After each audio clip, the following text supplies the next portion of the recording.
I remember I walked up into St James's and my hands, everything, my whole body just lit up. I've got goosebumps all over my skin. I get those goosebumps every time you come around, yeah. You ease my mind, you make everything feel fine. Worry about those times, I'm way too numb, yeah. It's way too dumb, yeah. I get those goosebumps every time I need the Heimlich, throw that to the side, yeah. I get those goosebumps every time, yeah. When you're not around, when you throw that to the side, yeah. I get those goosebumps every time, yeah. 713 through the 21, yeah, I'm riding. Why they on me? Why they on me? I'm flying, sipping low key.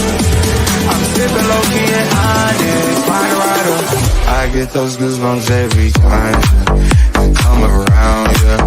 You ease my mind, you make everything feel fine. Worry about those times, I'm way too numb, yeah. It's way too dumb, yeah. I get those goosebumps every time I need the Heimlich. We're back. We are back, boys. Welcome to Loaded Mag NUFC. Back in business. Great to be back on with you boys again. It's been a while. How are things on this actually fine Sunday evening? It's the sun shining here. It's not bad at all. Sorry, Pete, can you say that again? You're breaking up there. I'm joking. Who is that shiny fella right beside me up on the top there? Welcome back, Pete. We just got to say hello to you for a second. But I'll answer the question. I don't think we asked it, but I'll answer it anyway. All good at me. Sunday, I was at a christening today, family christening, so just not long back in the door. But great to be the three of us to be back on again. And talking all things Newcastle. Where are those transfers? What is going on? Yeah, lots to talk about. Nothing to talk about, and lots to talk about. Chris, how are you?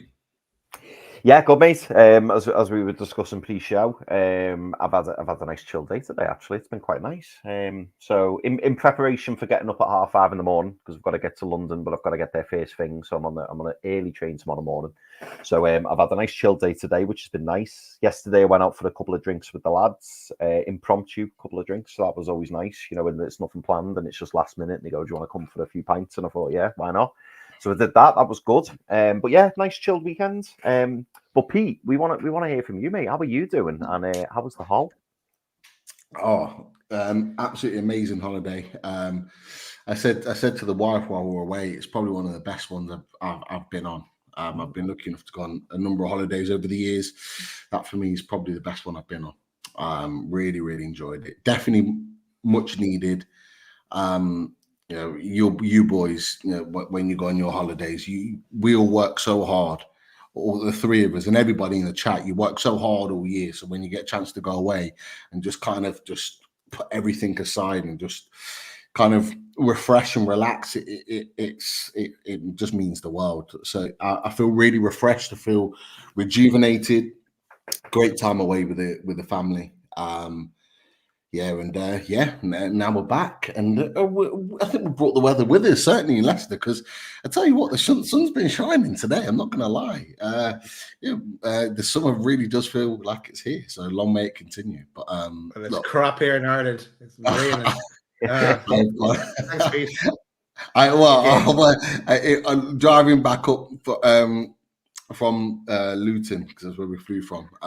It was raining a bit last night. I was thinking, oh my god, what are we back here with? But yeah, it's not too bad. But the most important thing, lads, is that it's great to be back with you boys again. It's great to be back talking all things Newcastle United, because I'm not going to lie, there was other than the little cameos that I jumped on with you boys during last week, it wasn't really much Newcastle talk. Oh, the amount of various different fans that I bumped into, none of which Newcastle, whether it was Forest, Man United, West Ham, Hearts of all teams, like you just everything but Newcastle United. So it's good to be back talking all things Newcastle United. And just whilst we're here, just really quickly, lads, because we have got a little bit to talk about. We'll get our tunes in just because. And the Toon Talks in there with the Tunes Bill. These boys were in early doors. Great to have you in there, Joshua. Pleasure to have you in there, Mike as well, along with Connie. We've got Lisa, of course, resident Spanner. Don't think I've not forgotten about that. Maybe you do. Okay, I won't be seeing you in a week or two, so I'll get you back. Don't worry about that. Great to have you in as always, and as well, Chris Dawson, Andy Ford.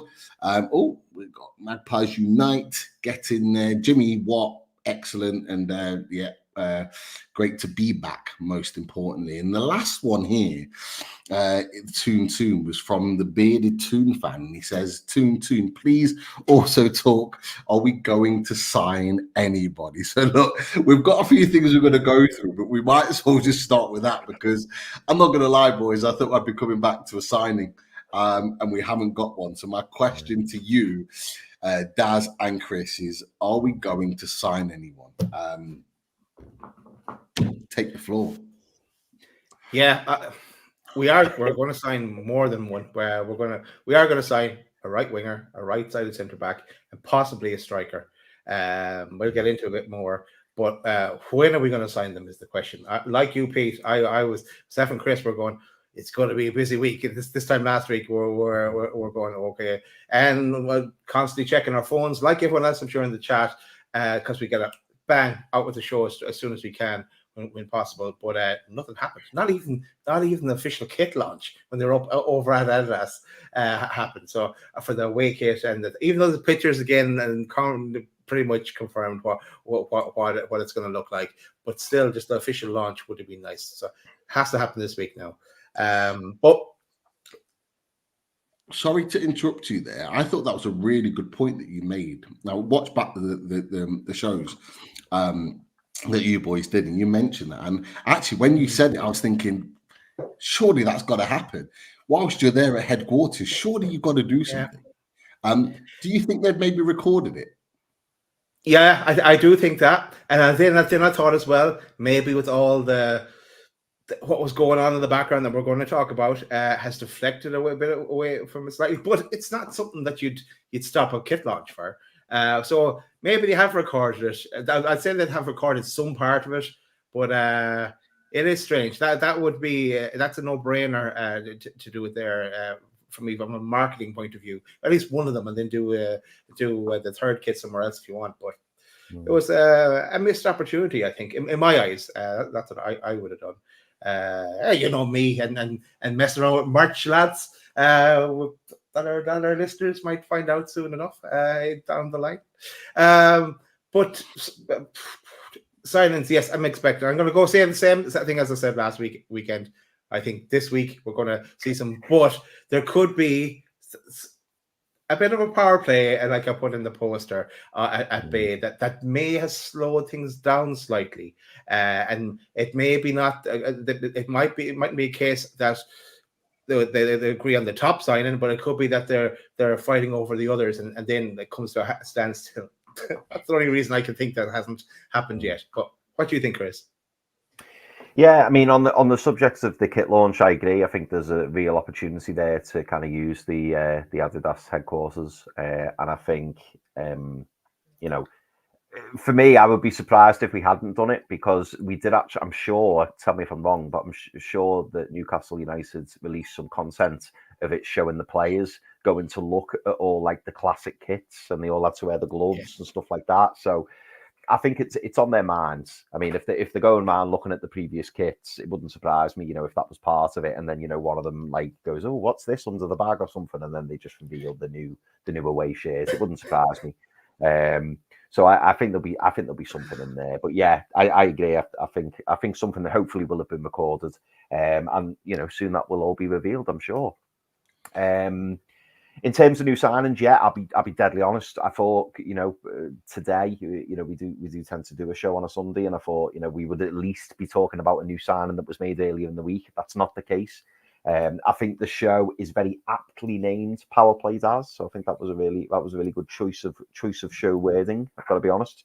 And who knows, maybe Paul Mitchell has come in, and maybe we've got a list of targets before Paul Mitchell came in, and Paul Mitchell's just gone, just give me a week. Let's get Germany out the way. Let's have proper discussions. Let's go through it. I'm sure that the players that maybe we've highlighted, or I say we, the players that Eddie Howe and the coaching team and others who have highlighted before Paul Mitchell came in, I'm sure that they're really good quality players. But maybe with the whole Euros and players having holidays away, they've gone, let's just pause, let's just reflect, let's make our moves when we need to or when we want to, because we've seen other clubs making moves, but it still doesn't deter me from the fact that I think we are going to bring in a good few signings. I think it'll be minimum 3, and I'm not counting Pivas as one of those. I think it'll be 3 first team players. I'll be honest, or 3 players that will be in and around the first team. I still think that's the minimum that we'll bring in. Yeah, I'm not going to lie. I agree. Disappointed, and we'll talk about that you just popped up there, Daz, in just a second, because there is some positive news. there has been players that have come in the door, but I thought there'd be a signing. 2 was maybe asking a little bit too much. I thought there'd be 1. However, I think you both touched on it in terms of how I feel. I think from our perspective, I think we thought the players are in place, they're there to be done, and now Paul Mitchell's in, they'll be got. But I think the dynamics have changed, and I think that's where we'll probably get onto next in terms of progressing into the next conversation. I think because of that, it's kind of gone to a halt. They've kind of welcomed in Paul Mitchell. They've outlined the plan. They've outlined everything that they want to do. And until that's in place and everyone knows their position and where they stand, they cannot then progress with players. Now, they might, as you boys have mentioned, they might already be in line with the players that they want.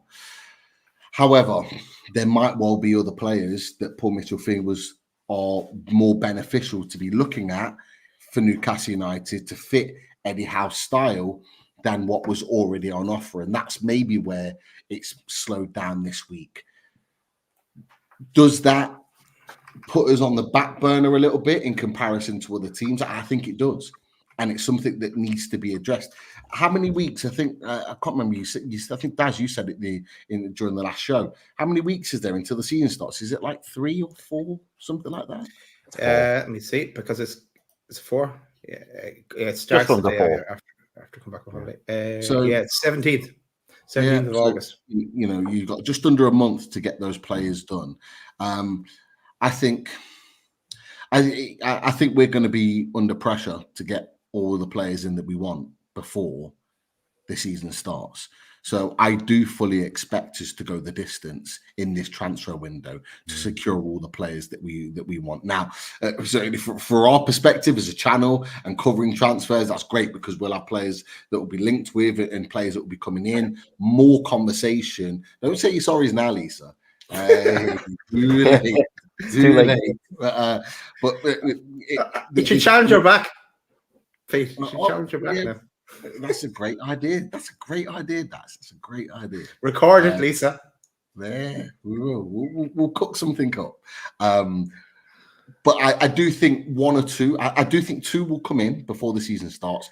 Position-wise, who knows? But I do think in terms of securing the 3rd, maybe even a 4th. I think there could well be a 4th in there somewhere.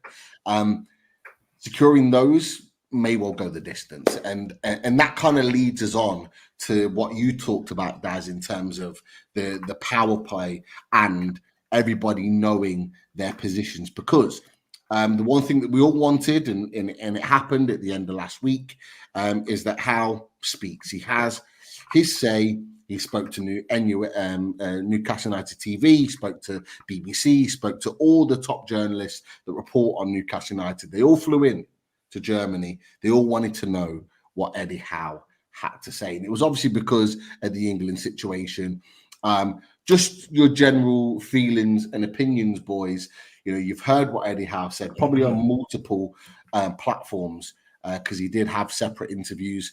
What do you make of what Eddie Howe said, firstly, with regards to England, and secondly, with regards to some of the comments, basically festering around the fact that he's happy as long as things are the way he wants them to be? What do you make of those 2 points that Eddie Howe talked about? Okay, so I watched it again. I watched the short version with Newcastle Fantasy just before the show because I wanted to refresh my memory. It's interesting because depending if you've only watched one of the items or if you only listened to that video, you might have one opinion, and if you've listened to the journos, you might have another opinion. What is the reality of it all? Because there's different viewpoints on this, and it's kind of split the fan base as well, depending on where you've read stuff or you've listened to stuff. But just on that little clip that came out from that's on Newcastle YouTube, he kind of shits down the England speculation. I know he does with BBC and he does it with Sky as well. He says he's proud to be a Newcastle manager. As long as I remain happy and allowed to do my job, there's no problem. So I think he's using it as a bit of leverage, and that when I saw those videos first, I said, "Oh yeah, this is grand. He's going nowhere," and that's still my feelings. Eddie Howe's going nowhere. He's just going to carry on now, and away we go. He's going to work really well with Paul Mitchell, and everything's going to be rosy in the garden. But when you do listen to the Geordie journals or all the journalists that when they had their one-to-one their media session with him after those recorded views for the written articles, let's say, they got a different feeling from it. He seems to be a bit unhappy that he's losing a bit of power. Now, if you think about back, he's the coach, he's the manager, his title is head coach, and he had a massive say in recruitment because it was him and Amanda Mirdad for a one transfer window. It was Dan Ashworth, but things did not work with Dan Ashworth by the looks of things and the way it turned out. So he had a huge influence there in everything. And then now with Paul Mitchell coming in and more with James Bunce coming in, it may be a bigger thing. So he's some of his power in terms of recruitment is going to be diluted a bit, but he's happy to work with Paul Mitchell. He's looking forward to same with Paul Mitchell. Eddie was one of the people that was one of the reasons that he came to Newcastle. So working with Eddie there, but it's the whole training, I suppose, as well, and too many injuries. So James Bunce is in now as well. Is he going to want to alter the training methods? And because we can't really go on the way we went on last season anyway. So something does need to change. So did really well the first season, saved us. The exception of the second season got us to the Champions League against all odds, really. And the injuries, it cost us last season. But listen to True Faith as well, podcast this morning. It was one that I recommend people to listen to. And they make a great point that this isn't Bournemouth, this is Newcastle. We don't need one man to run the whole show. We want that we have now the experts in all the different fields to become united, and that's what we have to get to now in this new structure, and to take us forward. And I was just thinking, as I was driving along, I was thinking, how would I explain this to someone if this landed from a different planet?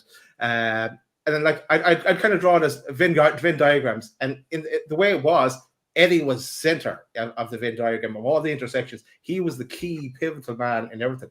Now he's a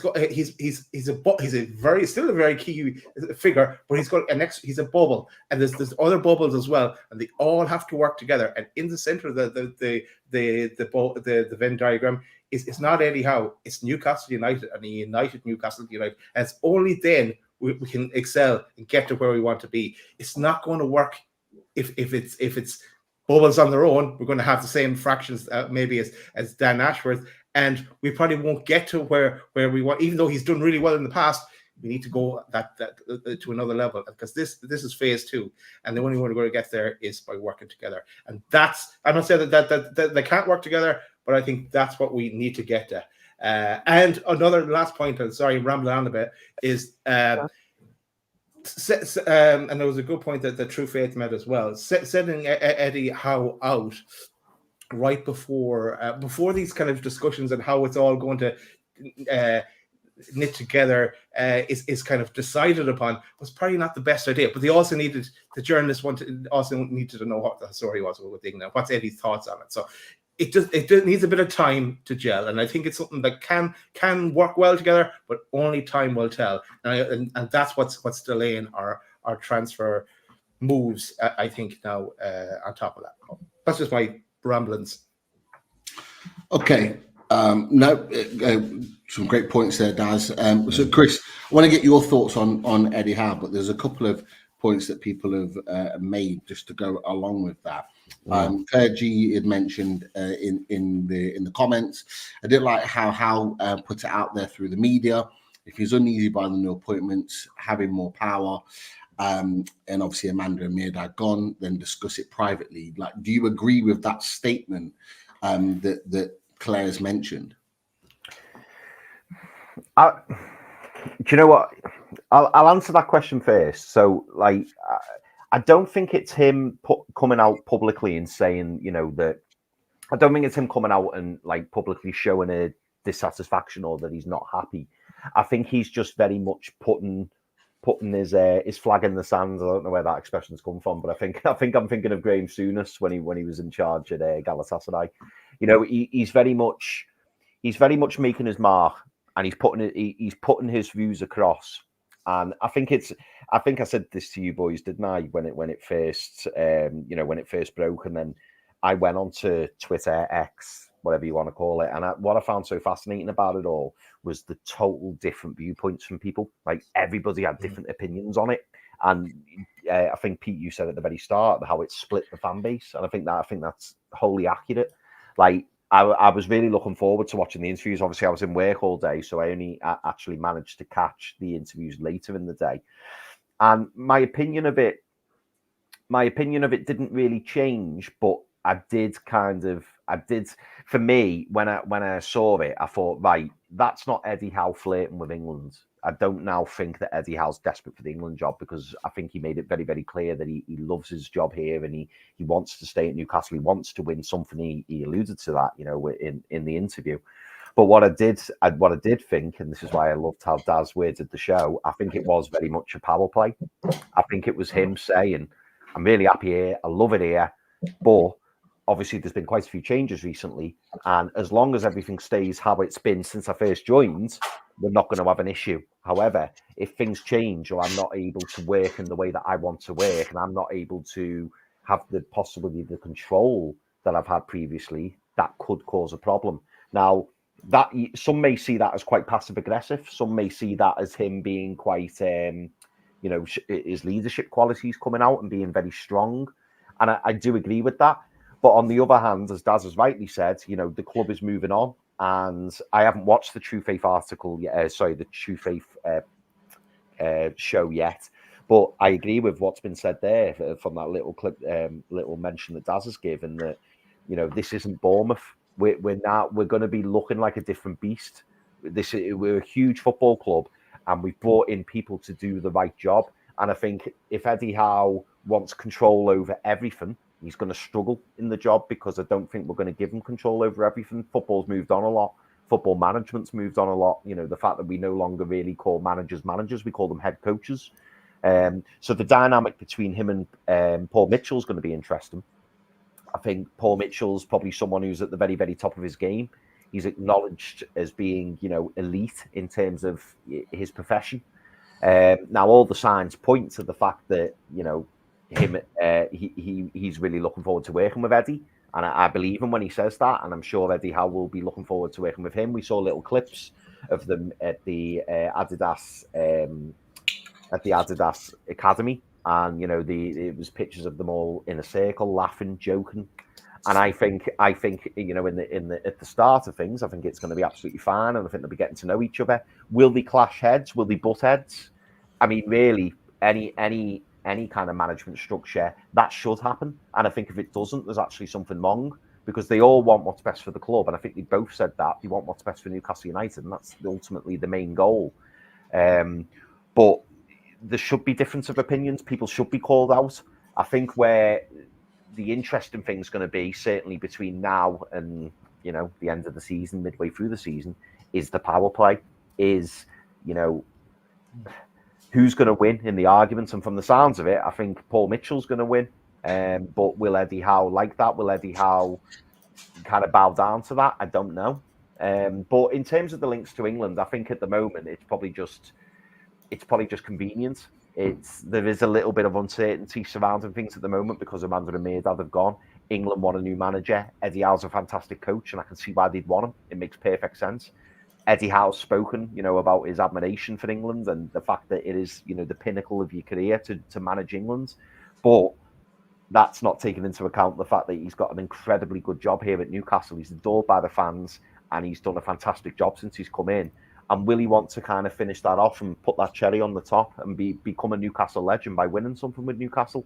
So I don't think it's necessarily that he's, you know, itching to join England, but it will be interesting if they come in and ask the question and maybe he doesn't get the assurances behind the scenes that he wants. It'll be interesting to see, you know, what the owners, what Paul Mitchell, etc., will think of his interview and what discussions will happen and what happens in this January transfer window. In this summer transfer window. It will be interesting to see what happens and how we start the season. So I don't think anything's been decided, but I do think that it's going to be interesting times, certainly for the remainder of this year, and then going into next year when obviously the January transfer window opens. I think it'll be interesting times, and we need results on the pitch. I think the January transfer window would definitely be part of it, just not right now. We don't want a January transfer window like we had last year or this year. No. Or a fully loaded transfer shows all January. Pete, we'll ask you the same question because I'm sure you have nothing to say on this topic, but you're itching to say this because I'm sure it's been wound up inside you for the last week. But tell us your thoughts on everything. So I've gone different ways since I've read the articles, since I've watched the videos. My mind's kind of gone in different directions over the last few days, and I've had a few days to kind of like just kind of take everything in with regards to what Eddie Howe said. And I've got to this thought. I might be wrong, could be right, who knows? These are just my thoughts. For me, listening to the Eddie Howe various different interviews, I actually don't think it has anything to do with England. I don't think it's got anything to do with England at all. I think England has been used as an opportunity for Eddie Howe to put his Newcastle flag right in the middle of St. James's Park to say, this is where I want to be. This is where I want to be. However, I need you to know that this is where I want to be, but I want to have it in a certain way that I can do the best for Newcastle United. And that's what I genuinely think. And there's a few kind of like spin-offs to that. So, you know, why is he doing this? Why would he be putting his flag down in the middle of St. James's Park in that type of interview in that way? Exactly like Claire said. Why not keep that private? But for me, nothing is private anymore. Nothing is. If it was, we wouldn't have anything to talk about on social media. We would have nothing to talk about from a content creator's point of view. We'd have nothing to talk about. Nothing's private anymore. Everything's always out there. And it will always get out there at some point. And Eddie Howe is sending a message, not just to his Newcastle United fans. That message was for PIF. Because let's not beat around the bush. PIF are running things now. Amanda and Mirdad are gone. PIF are running things, which is why Mitchell has been signed. It's been well documented that Mitchell was a PIF signing because ultimately, And this reverts back to what we experienced with the PSR weekend, where we had the two mad sales. PIF did not buy Newcastle United for this to happen. They did not. And I think that has spurred them into making big decisions very quickly. And I think that's what's caused Amanda and Mirdad to be able to move on. Because what has now happened is PIF have gone, right, we're bringing best in class in now. Anybody that walks into Newcastle United are best in class. And we need to know that if we're allowing these guys to take responsibility, that we've got the absolute best to do the job for Newcastle United. Now, what that's done, that's put Eddie Howe's nose slightly out of place. Because Eddie Howe had free role, which is what everyone's talking about. As a manager, he's been able to make decisions on signings. He's been able to decide on how things work. It's ultimately the reason why Dan Ashworth and him didn't work out, and it's all kind of fallen down. But you mentioned it, Daz. I think you mentioned it on True Faith. I've not had a chance to listen to it yet. What manager at the top end of football gets that sort of responsibility? Give me a manager at the top end of football that has all that responsibility. I'll be shocked if you give me a name, anybody in the chat, of a top elite level manager that has that type of responsibility. And it's the point that you made. You get that at Palace, you get it at Bournemouth, you get it at Forest, or a team, without being disrespectful at that level. You don't get that at the elite clubs. You just don't get that. And it's something that Eddie Howe is going to have to learn, that you are not going to get everything you want at the top level. You are going to have to relinquish responsibilities to best in class to be able to do it. Do you think Pep Guardiola gets to do everything he wants at Man City? Not a chance. It's already been well documented with Man City fans of certain players that Pep Guardiola didn't even necessarily seek out. Doku's one of them. Doku wasn't even necessarily a Man City, like a Pep Guardiola signing, but he understands that the people in those specialist positions bring a player in that they feel is best suited to his style and their style of play, and he runs with it. And I don't think Pep Guardiola's complaining with the amount of trophies he's pulling in at Man City. So Eddie Howe is going to have to learn that side of the game. You're not always going to get what you want. So I think ultimately he's saying, I want to stay at Newcastle United. I don't think he wants to go to England as yet. I think he will in the future. He has got so much more to do at club level, to achieve at club level. And I think in his mind, he's in a position where Eddie Howe feels that he may not get the same opportunity at club level again. To have a team with as big a backing as Newcastle United, to be able to give him the signings that he wants, to be able to push at the top end of the table. I don't think he feels that he may have that opportunity again, which is why he wants to stay, but he wants it the way he wants it to be. Is there an issue between him and Paul Mitchell? No. I actually think he's really happy. And let's talk a little bit about what Eddie Howe said, because some of the journalists reported that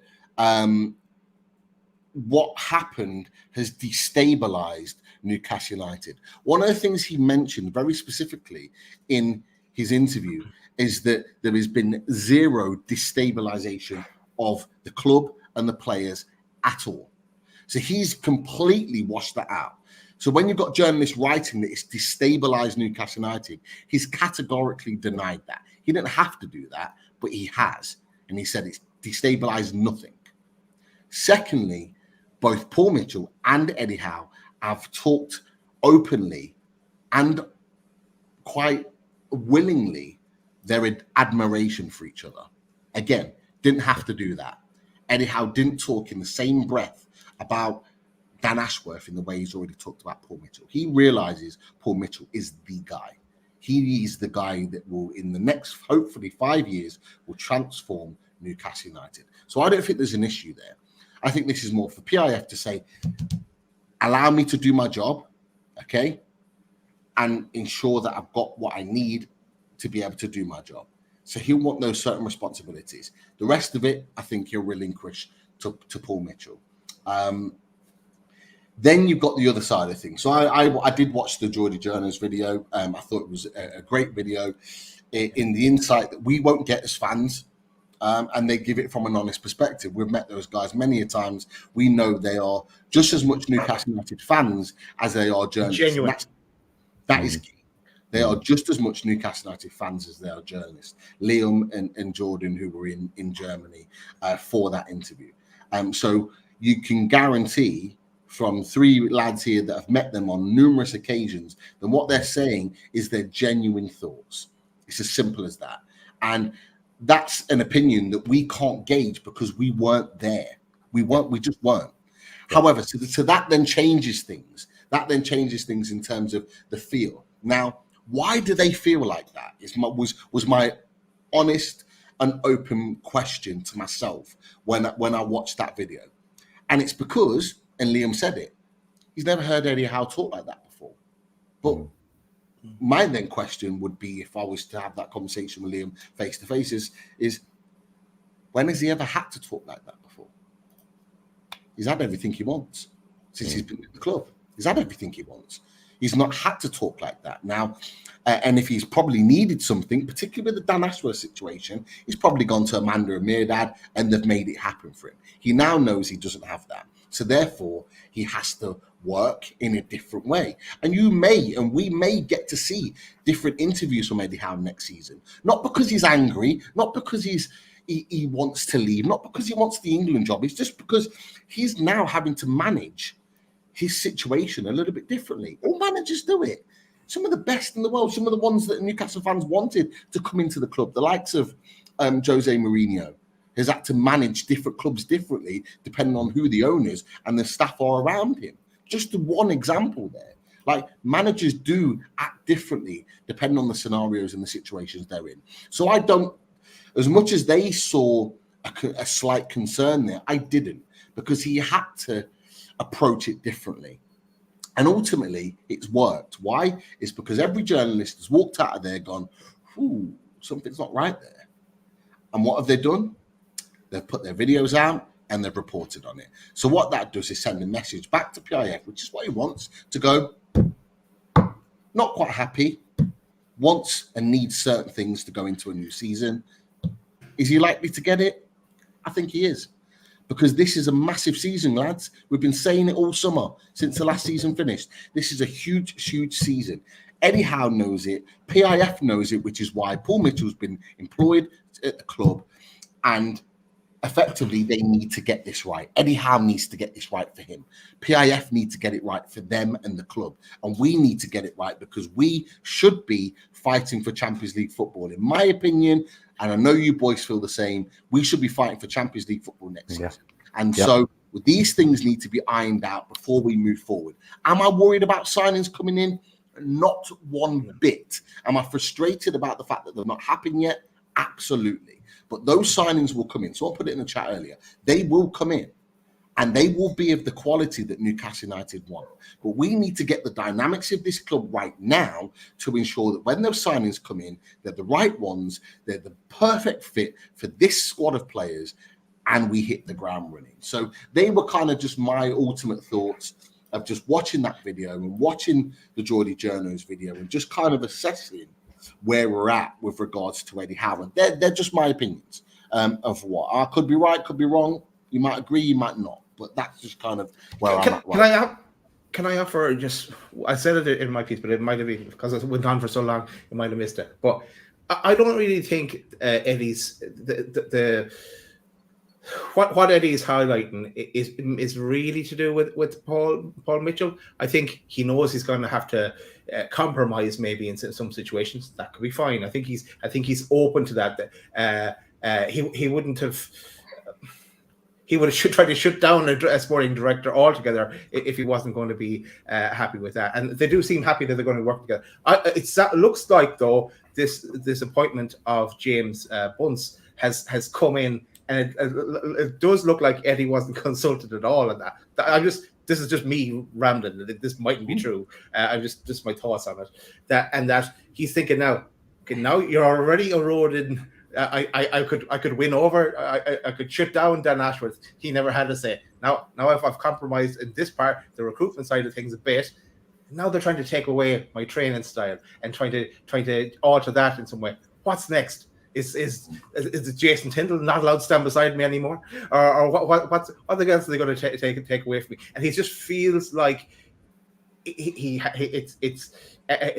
a bit of a control freak, as though someone has used that word in the chat, and he kind of does need to mark his territory a bit and go, that's it. I want clarity now on where everything is. And once I get clarity, grant, we can move on. And it sounds like they haven't had those proper detailed discussions, and then rolling them out in front of the media wasn't the best thing to do if that isn't clear, because this is what happens.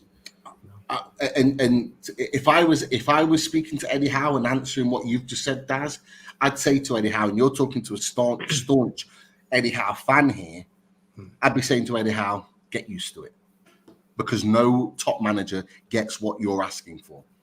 Now, Eddie Howe, does he expect to get everything he's asking for? Probably not. But he's asking for things because he's hoping that some of those things will be given to him. Now, should he be consulted on every member of backroom staff that comes in to help this club? No, not necessarily. For me, I think is it James Bunce that's come in? I think that's absolutely spot on. And Paul Mitchell talks about it. He walked into a club at AS Monaco. They had 20 injuries in their first team squad. 20. That's more than us. And he recognized that something needed to be done. They needed to change the injuries and the way in which they were training, which they were performing, to ensure that they work at their absolute best. So what did he get in? He got Bunce in to do the job to ensure that didn't happen again. And you know what? It didn't. So we don't want to be sat here next season, and people on the chat don't want to be here talking about the same conversations around injuries next season. So for me, he should be welcoming the fact that Bunce is coming in. He should be welcoming the fact that you've got someone that's focused on performance, not his performance as manager, but the performance of the players. Are they training correctly? Are they warming up correctly? Are they doing their gym work correctly? Because let's not forget, boys, a lot of these injuries didn't happen on the pitch on match day. A lot of these injuries happened in the training ground and in the gym. So my question is, what are these boys doing that's wrong? Something, whether their technique in the gym's wrong, whether it's the way their training's wrong, are they warming up correctly?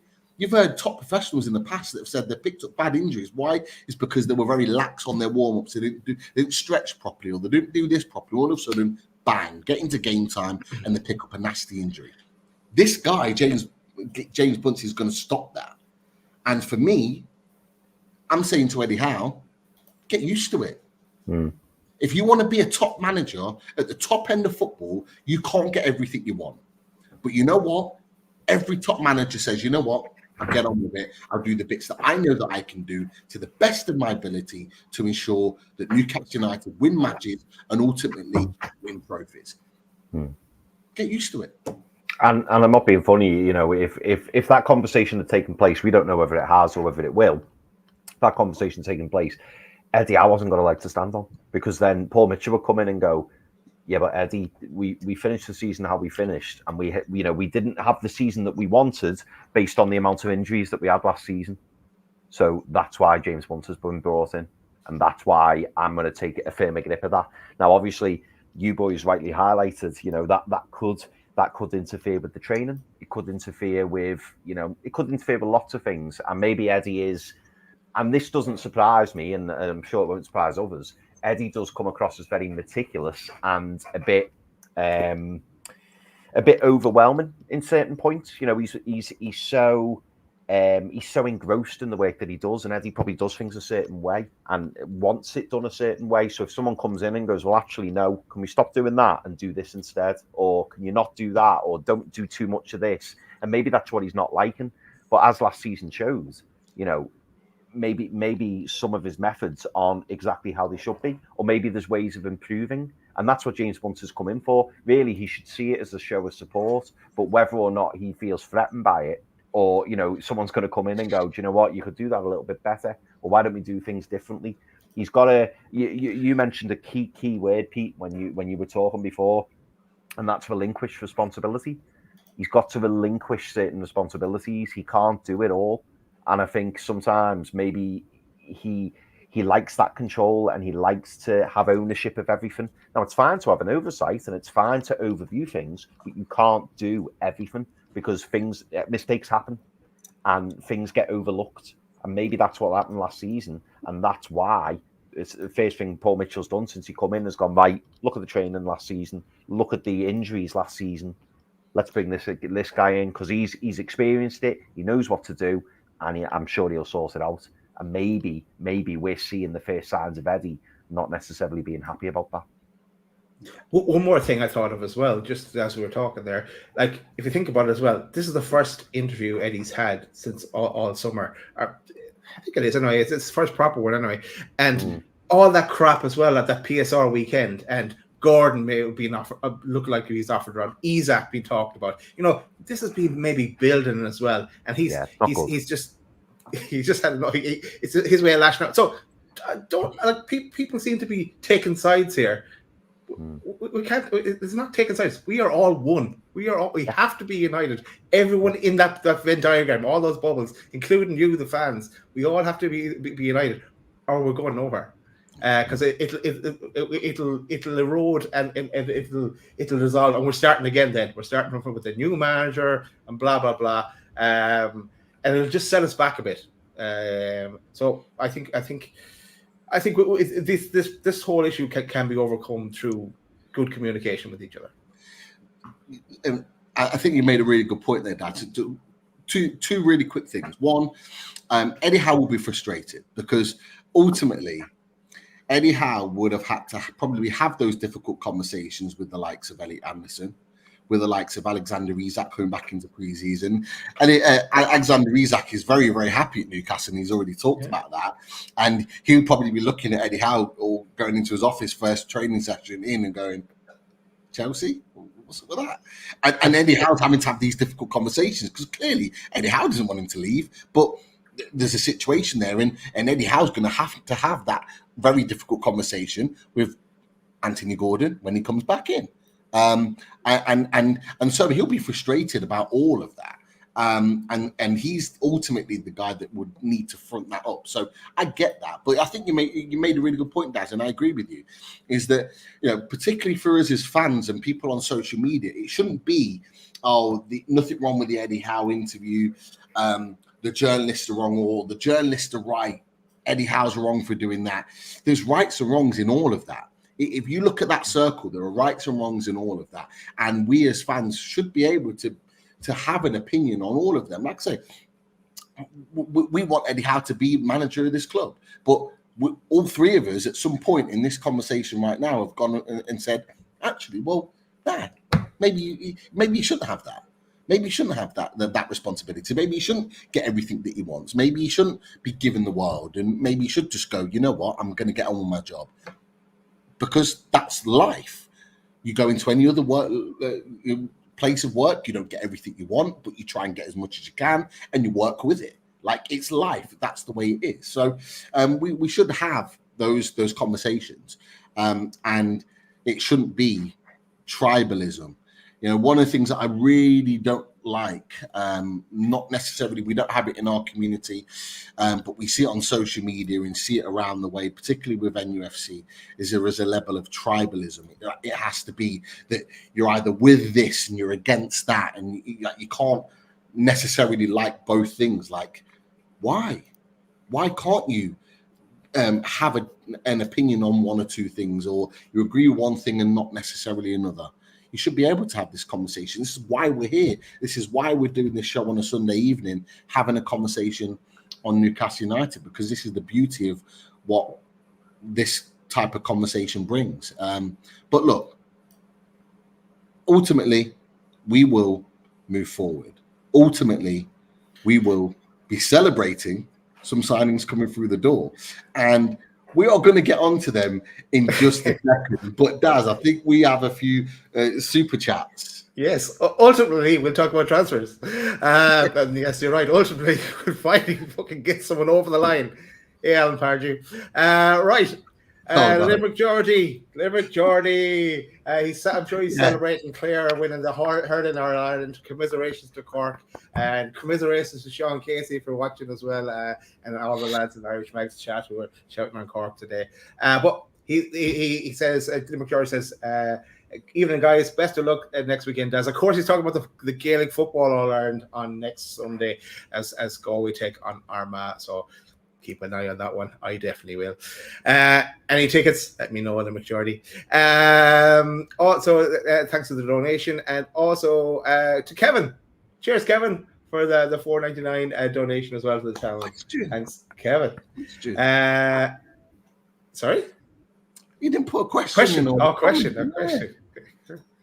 And also, while we're at it, let's give a quick shout out to the sponsors.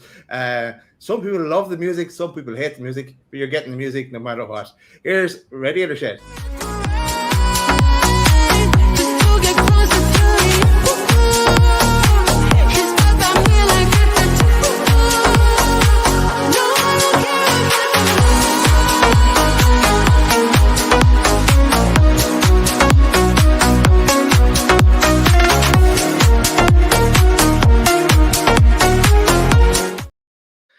This class, what are you on about?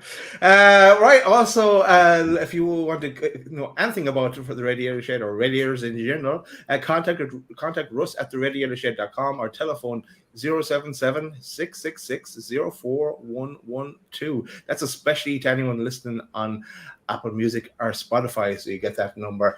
And mention Loaded20 and they will sort you out. Also, use the code Loaded20 at manscaped.com, and I'll put that scroll on the bottom of the screen, and you will get 20% off across the range of Manscaped products. Enough of that. Let's talk transfers. That's what we're here for.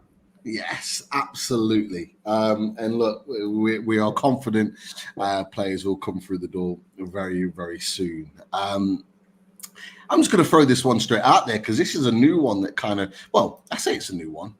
We'll kind of go through it because the positions that we are after, and I think you boys touched on it in the last show, that we're after, clearly we're after a right winger, but just as much as a priority of that is a right-sided centre-back. And interestingly, I know you put this in the chat, Daz, a new name, but actually, is it a new name? One that's been linked even this summer, and I hadn't realised, Daz, is Adilian Kosanonu from Bayer Leverkusen, right-sided centre-back, 23 years old, Ivory Coast international. And actually one of the Leverkusen sites had put this out and said that Newcastle are one of a number of different teams that are interested in his signing. Now, Mundo Football also reported this. This was last month, Daz. This is why I say I'd not even seen this. I only seen this today, but they put this out last month. Now, obviously, it's in a different language, but ultimately what they're saying is that Newcastle United are interested, very interested in the signing of Adilian Kosanonu.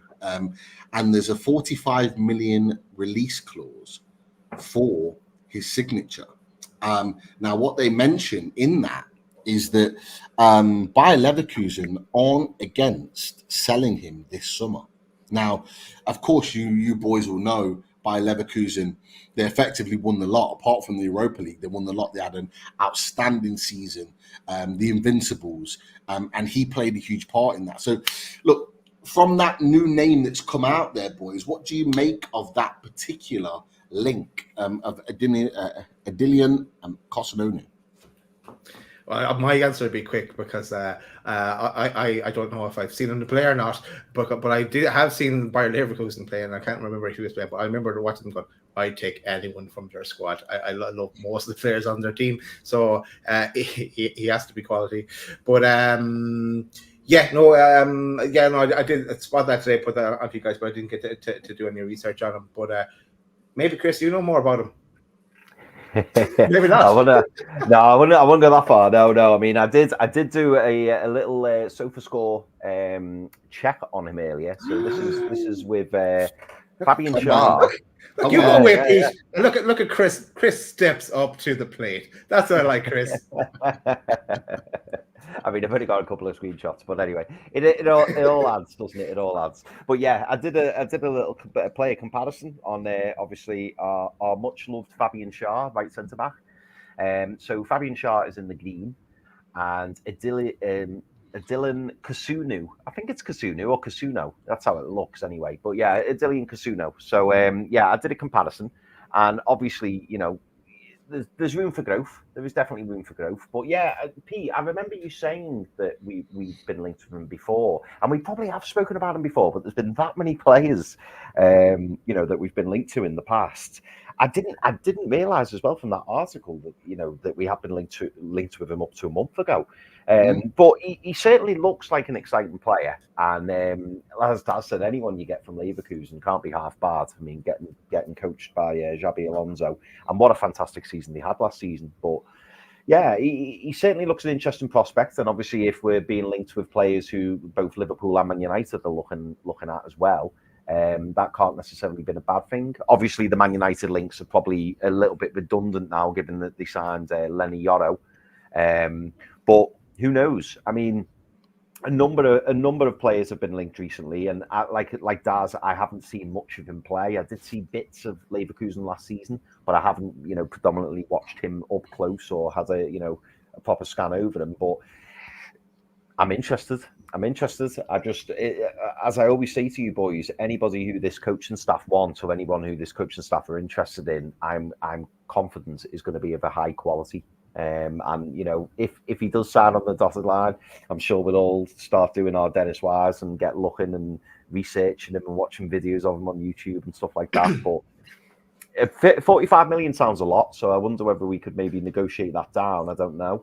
But I suppose to guarantee the player, if you pay 45 million euros, that's what, about 38 million, 39 million, something like that. Which in this day and age isn't the worst fee, is it? Particularly for a player of that age who's got a lot of room for growth. Great age. 23 years old. Look, I just want to point out, like, Pete, you go away from Fully Loaded Transfer Show for a week. I'm like the James Bunce of Fully Loaded Transfer Show, because look at the performance I'm getting out of Chris now since you've been away. See, Eddie, can be done. Go on, give us your thoughts, Pete. I have seen a little bit of him. We actually, the reason why, Chris, you probably can't remember it, is because actually it wasn't this window. I'm not sure if I can't even remember it myself. It was either January or the summer before where we were linked, and it wasn't one of them where we kind of looked at him in a huge detail. It was one where a number of players were linked at the time, so he was one that we kind of touched upon within a number of different players that were potentials. Now, he's a really interesting link. And the reason being, obviously, is because he's coming from the Bundesliga champions, who are about to go and play Champions League football. He's a centre-back, but actually played quite a bit of football at right-back as well. And with Leverkusen, the way in which they play, they do tend to revert into a back three. And he tended to play on the right side of a back three, which then when transitioned into a back four, and I saw this in a few games that he played in, because he doesn't always play. This is the really intriguing thing about it. There are some games where he's on the bench and doesn't get on at all. They've got an array of centre-back targets, because they've got Tapsoba as well. They've got Jonathan Tah as well, who's been linked with Bayern Munich. They've got Incapi, that's the one. So they've got a range of different defenders a pool of defenders that they use. But when he plays, his attributes are exactly what I would expect Eddie Howe to want in a centre back. He's big, tall, 6 foot, I think 6'2", 6'3", physically dominating. Puts himself about. He's good in the air. Lots of headed clearances. He loves a tackle. He actually reminds me a little bit, boys, of Tor. at AC Milan, who we've also been linked with, which makes me think that there is a type of centre-back, a very specific type of centre-back that Newcastle United are linked with. I'm not saying that he's gonna sign for Newcastle United, but he is very much in the mould of the type of centre-back that Newcastle United are looking for. Very, very quick. Recovery tackles, very, very good. He has a very good range about him. And I'll just share really quickly a couple of things on him. Starting with, and I'll just share the basics. So you can see here, of course, if we're looking for a Fabian Schär replacement, what you want is someone that's half decent on the ball. And you just have to look at this section here. This is without looking at the big scouting report over the course of the year, but you look at passes attempted, you look at progressive passes, something which Fabian Schär is very much well known for at Newcastle United. His progressive carries, so his ability to carry the ball long distances, up there with top centre backs. When you look on that, successful take-ons as well, and some of this, would have been done at right back, but as you can see here, this is versus other centre backs. So you're comparing him, and you only have to look over here, boys. Some of the centre backs that he's been linked with. Interestingly, another link, Jean-Claire Todibo, who he's been compared with. Pau Torres, who is signed for Aston Villa last season. Okay, and his centre back partner, Edmund Tapsoba at Leverkusen too. So you only have to look at some of those. A formerly linked centre back in Nicholas Sull, who went to Bayern.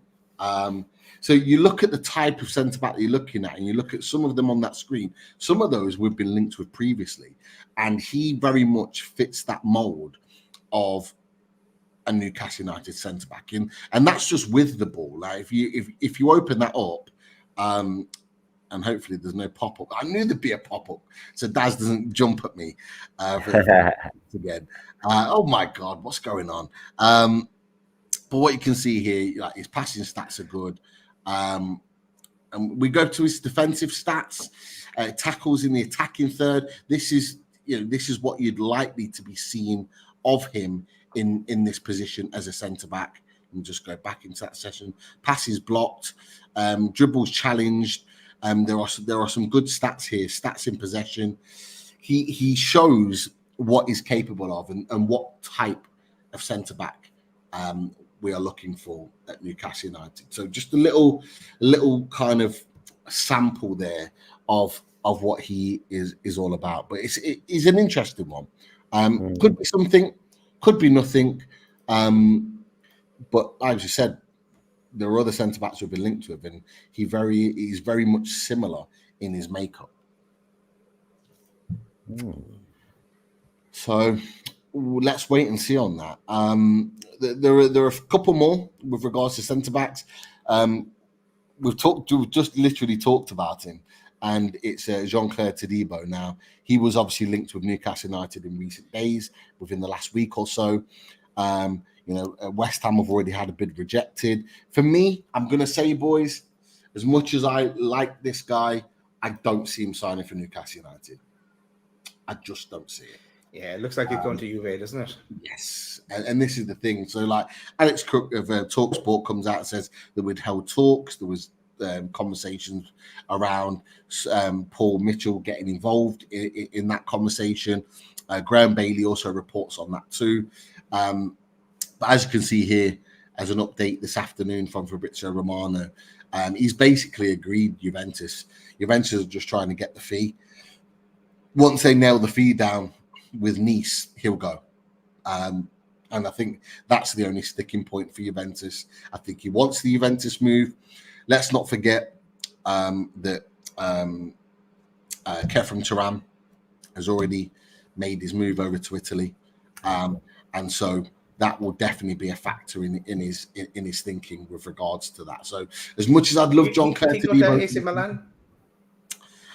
He did, but going over to Italy as well, it's one of those. It seems like there's been a few French players that are making that move over, but like going over there, like if one of his good friends is going over there, he's likely to make that move too. And if he's already agreed with Juventus, for me, I think that's a deal that's going to be done really soon.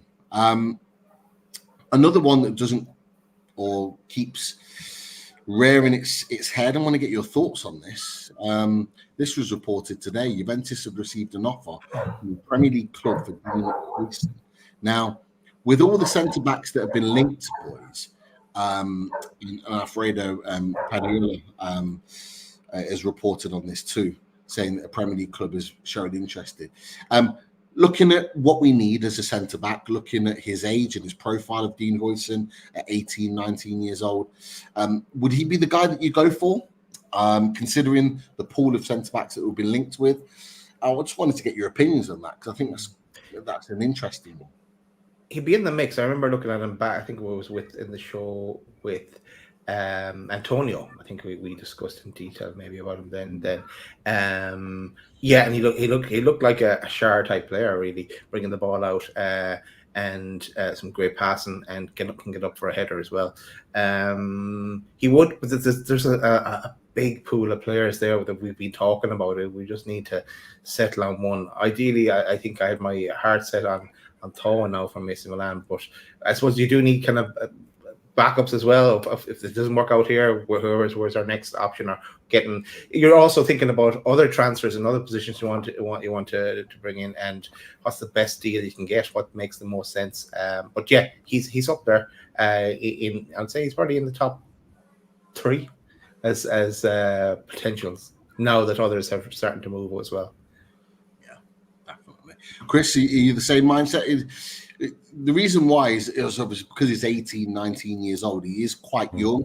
And some of the other centre-backs that we've been looking at are around sort of the 22, 23 mark, maybe played a little bit more first-team football. Is that the remit that you're looking at? Or would you take, I wouldn't even say it's a risk, but would you make that jump for somebody that's at that sort of age to bring him in to almost be a regular centre-back playing until Botman's fit?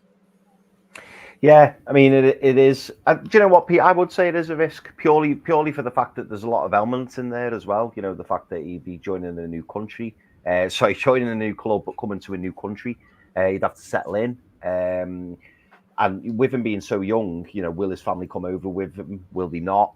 These are all factors that you've got to put in. You know, what's his attitude like? What's his resilience like? It's all, and when you're paying such a big fee, I mean, someone in the chat there, I think it was Toon Talk, said that Juventus want 40 million euros for them. It's a lot of money. It's a big financial outlay. And is he going to be ready? You know, I'm sure he looks a really talented lad, and he looks like someone who's going to be a really, really good player in time to come. But it's whether or not that's what's right for us at the moment. Is that kind of, you know, where we're at present? Have we, you know, we saw from the last summer's transfer window, you know, we bought in Tino Livramento, we bought in Lewis Hall, 2 fantastic players who are going to be fantastic players for us. But midway through the season, last season, were they the right players for us for where we were? Some would argue not. If we'd have brought in, you know, 2 more experienced lads with the Premier League experience who could just come in and make an impact immediately, would that have seen us better throughout last season? You could argue yes. So I suppose that would be the risk. It would be trying to, you know, weigh up the risk versus reward. He sounds a really talented player, and I think he's someone who you know, I would be pleased to welcome to the club.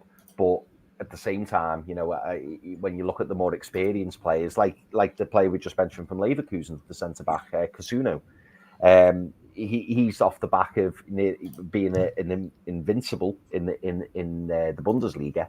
And, you know, having that experience in Europe as well. So when you look at the 2, which one would you probably want to put your money on? You'd say Kasunu, probably. But I wouldn't rule him out. And as I say, he looks an exciting prospect, and I think he'd be a player who would definitely add to the Newcastle squad and could go on to be a fantastic player. You throw in Thor as well. Their options. AC Milan have won Serie A played Champions League football. They've got the experience and that know-how that he maybe doesn't have at this stage, and played considerably less amount of football than those boys. And that's why I think I said to you boys when we were initially linked with him, whether it was in January or in the build-up to this summer, when we were looking like we were odds on to getting Tosin, I said I would have took Dean Huijsen alongside him as two centre-backs. So you've got someone that can come in with Premier League experience that's ready to go, and then you've got Dean Huijsen that where you're taking the expectation off him. And that's kind of my question mark. Is he going to be a top player in years to come? I do genuinely believe so. But at 18, 19 years old, it is, like you said, Chris, a little bit of a risk. And those other players are more sure of things because they've had more experience at that level. So yeah, it is very much an interesting one. But a couple more things before we get to some questions, because there's some brilliant questions in the chat, and we want to get to those as well. Just a couple of things to throw at you boys that interestingly popped up the other day.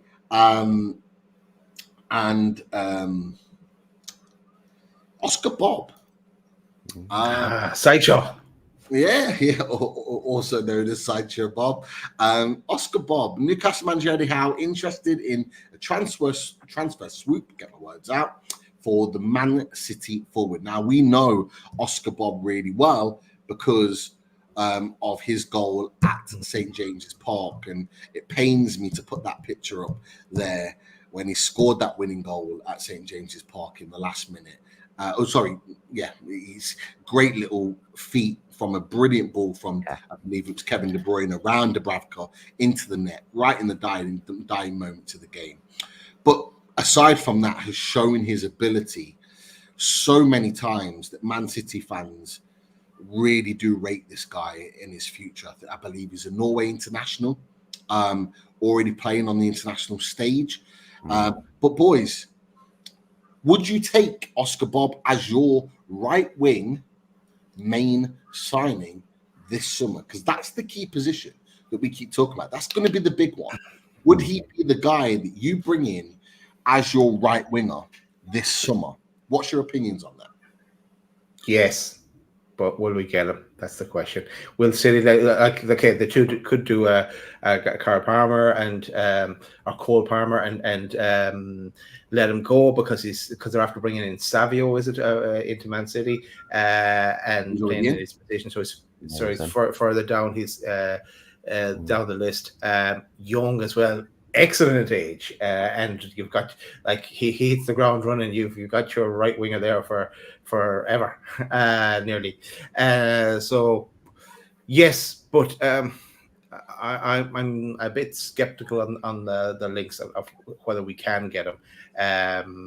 Then I heard other rumors. Then again, it's easy to put this together because there's knock-on rumors. There's the rumors that Kevin De Bruyne is going to Saudi, and they're being shut down actually before the agreement has been shut down, and then everyone's saying, okay, Kevin De Bruyne is going to leaving City, or they're going to go for Bruno, and then there's like talk of some kind of a loan deal as well as 80 million in a loan deal for Oscar Bob or Rico Lewis or something like that. But I think that's bullshit. I didn't want to bring it up, guys. I didn't want to link it in, but you brought it into that conversation. So there it is. De Bruyne agrees personal terms with Al Etihad, Saudi Arabia. However, Fabrizio Romano has played that down this afternoon and said that that's not quite true. And obviously, Daz, what you've talked about is... Yeah, it's the knock-on effect. But then there's another knock-on effect that they're going after the boy wonder from the Euros, Almo, as well, from Spain. So I don't know. I just hope that any talk of Oscar Bob is nothing to do with Bruno. Bruno stays where he is, and I would be happy to stay where he is. And we're going after Oscar Bob for a decent fee, and I'm happy with that. Then it would cost. I have no idea how much it would cost, but it will cost a pretty penny to get him away from Man City, and also knowing that how Cole Palmer did after he went to Chelsea, and they'll want to make sure that they'll get the bang for the buck for him. Yeah. One thing I'll add to that is that Oscar Bob's played probably less minutes than Cole Palmer in the build-up to that. So I think what did they sign him for? 40 million? I think Chelsea signed him for. Yeah. Or 50. Might have been 50 actually. Yeah, I'm not sure they'd be able to get that sort of fee for him. I could be wrong, but Chris, I'll come to you on your thoughts on Oscar Bob, and I'll add you this because welcome Aaron in the chat, said, "I'm sorry, lads. Oscar Bob is a great talent, but from going to being linked with Elise, Chiesa, who's also in the conversation, to Oscar Bob, in his opinion, is underwhelming. Mbeumo at this point should be our number one target, fits everything that we need. What do you think of the link with Oscar Bob, and also that point from Aaron?" Well, I'll address Aaron's point, and I do get it. I've had similar situations, where, well, in fact, I had a similar situation with Eddie Howe, didn't I? When we were being linked with all these, top elite managers, and then we got Eddie Howe, I wasn't very happy. Obviously, Eddie Howe's proved me entirely wrong, and he's come in and done an absolutely fantastic job. So I get why you'd feel underwhelmed with Oscar Bob. I mean, from what we've seen of him, he does look a really exciting prospect, and that's not just the goal that he scored against us, which was, you're right, Pete, was a fantastic bit of skill. But I think he's a player who's highly thought of at City. Anybody who Pep Guardiola is comfortable putting in the starting 11, I think you have to take notice of. And the fact that, as you rightly say, Pete, he's a Norwegian international already at such a young age. It's exciting. I think if we were to bring in Oscar Bob, it would be a really good sign. The price would be interesting. Daz has already alluded to the fact that Man City will have felt stung by the Cole Palmer deal, and they got really good money for him at the time, and people were going, bloody hell, they've forked out a lot of money there for Cole Palmer. Is he that good? And then he's just come off the back of what was a fantastic season for Chelsea, when he finished second in the Premier League goal scoring charts. So I think he's more than paid his money for that move to Chelsea. But would it be a risk? I think it would. But like I say, he ticks a lot of boxes. But I do agree with what Aaron says, in that someone like Brian Mbeumo, you could argue would tick more boxes, and he's probably a little bit more experienced, a little bit more Weber hardened, should we say, playing for Brentford. But I wouldn't be unhappy with us signing Oscar Bob. I think it would be a really good statement signing.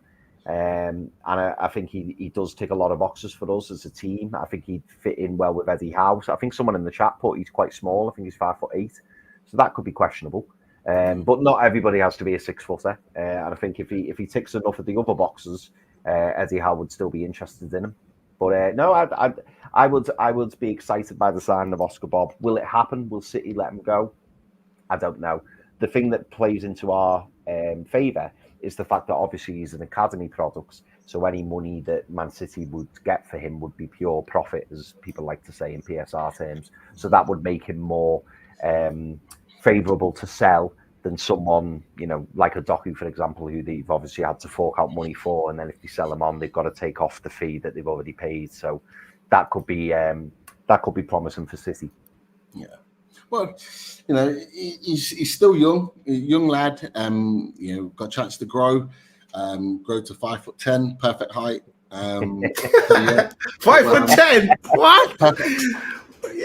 You're looking up. Have you grown on holidays? No, it's official. That's son. Official. Reason being is because whilst at work we did some there was some sort of science event on. There was measurements, and yeah, officially 5'10", and a little wow, bit. I'm 6'2" now, so if that's the case. No, you're 5'10" with me. No, they got the camera angles wrong. That's why we're all the same. It's just that the angles are wrong. But, yeah. People make mistakes. It's fine. But Oscar Bob, I'm not hammering on. I'm not hammering on the height thing for every single play that we sign. I think defensively, having a big physical player that's really strong and powerful in the air, absolutely. But you look at Bruno. Bruno's not the tallest of players, but look how good he is. He doesn't need to be tall and big and physical. He can get around and do what he needs to do and be an absolute monster of a player without it. So I'm not kind of holding on to that as a fact, but I can't help but feel a little bit like with the Cole Palmer situation when he goes to Chelsea and he does what he does. I'm not expecting Oscar Bob to do that wherever he goes, but you can't help but feel that, could it be a masterstroke getting him in and allowing him to play regular football, and all of a sudden he just goes and he just blows up to be this brilliant player, already playing international football? Like, I just can't help but feel it could be like a Paul Mitchell, Eddie Howe masterstroke by putting someone like that on the table. And I thought this was really interesting, so I'll throw this out to you because I do want us to move on to some questions. But it's an interesting conversation. Toon Talk put this in the chat. Now, I'm going to link this to something else because he puts Bob is for loan with an obligation to buy with 20% sell-on clause. So if that was the case and that was potential to happen, lads, would you consider getting him a loan with an obligation to buy that then puts more money into someone like this? So potential to put more money in to getting a proper striker, because let me just go back a second, and I think you've touched on this, Staz, as well. It was announced that Callum Wilson is now injured again. He's having a small procedure on his back. As you put in there as well, Daz, and people talking about Mark Douglas as well, talking about Callum Wilson. Could it mean that we put more money into a striker? Now, I've just brought Ivan Toney up there because we know he's available. We know there's a chance he could be sold. Jonathan David's another one that we've talked about previously. Dominic Calvert-Lewin is another player that we're and forget Dominic Calvert-Lewin, cross him off. This man as well, because PSG are going all out for Osman. Osman, from Napoli, Victor Osman. Colomwani as well. But yes, to be fair, Colomwani costs like 90 million. Graham Bailey mentions both of them after our show, actually, Graham. So take notes. But it's great that all those names are in there, because I'll ask you that question, boys. Like, getting Oscar Bob with a loan on loan with a view to buy, depending on performances, would you then take that if it meant is not necessarily Ivan Toney, could be another striker, but being able to spend more money on an adequate quality backup replacement, however you want to look at it, for Alexander Isak? What are your thoughts? All day, every day. It's a bit like the Hall deal that we could maybe kind of essentially defer in the payment for another year. So yeah, I'd go with that. And with, I suppose, with it being an optional obligation, if that was thrown at us, then if it doesn't work out, you cut your losses. And if it does, you're laughing. So. Yeah, I know Neil's put in there, come on, about Tony. I didn't mean, I just put that in as an example. You can look at any striker. But what I mean by that is more money being put down on a striker. Chris, what do you think? Would you be happy with us getting someone like Oscar Bob on a loan with a view to buy, which then allows us to spend more money on a striker? Or would you prefer that money to be invested into the right winger and less money invested on a striker, if it was going to be one or the other? What do you think? Yeah, no, I think it's a really good question. I think for me, I'd like both. And if it meant that you had to sacrifice a little bit of money on the right wing in order to, bring in that third choice striker or your second choice striker, however you want to deem it, then yeah, I'd do it. Because as soon as I see that Callum Wilson news today, I was just like, oh God. I mean, by the sounds of things, people are saying that it's a precaution.